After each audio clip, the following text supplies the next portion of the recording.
All right, so I see a lot of questions posted about the difference in cast and jacketed bullets. See if I can talk on that for a minute. Now, your main differences and what brings up most questions is why is there different load data for, jacketed versus cast? Well, the main reason is the pressures. These copper jackets on these are a lot harder than a cast bullet. A lead alloy is going to have a lot more give in it, to engage the rifling and all that.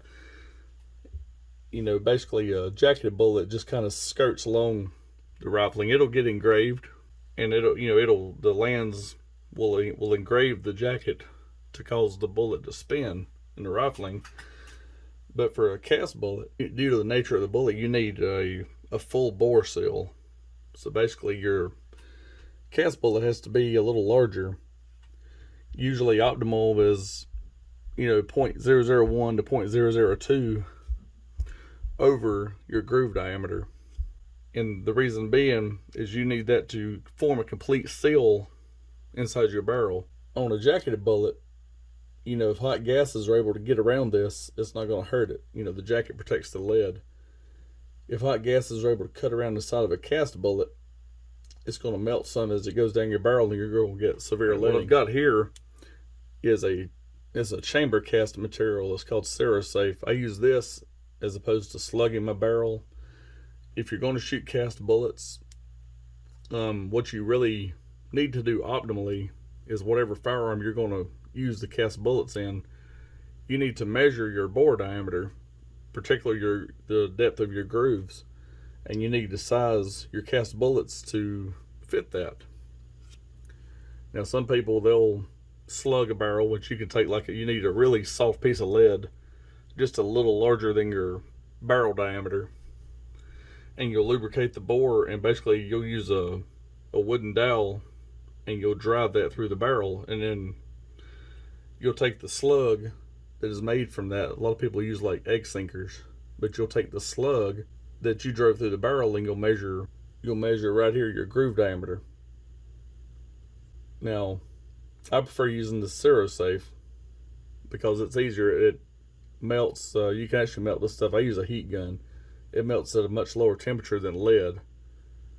And I'm not even sure what this stuff is made of. I'm not real sure. Either way, it melts really, really easily. And you can pour that into your barrel or chamber or whatever and make a cast of it. Now, this is actually a piece that I used in one of my 357 Magnum handguns when I was measuring for these bullets that I cast for it. Like I say, you'll measure your groove diameter. This would be the higher part. You got your lands, your grooves. Lands are the part of the rifling that sticks up. Grooves, that's the deep part.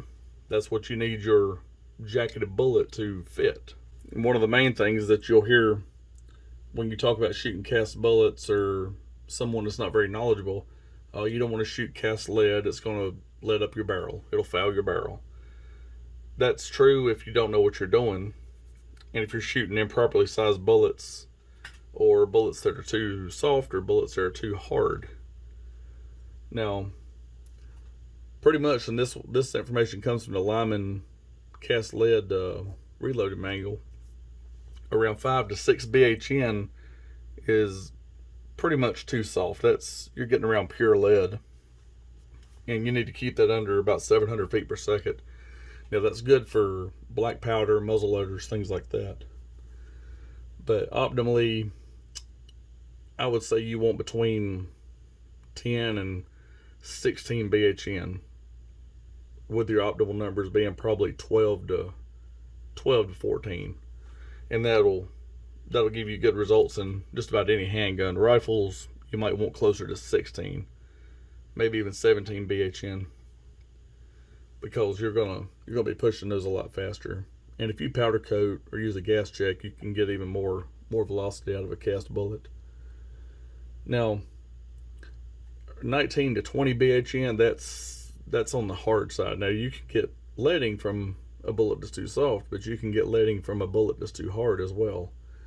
And what happens is when you fire a cast bullet, the difference in that injected, when you fire a cast, when those hot gases build behind this bullet in the case and start pressing on the base of the bullet, you're going to get what's called obturation.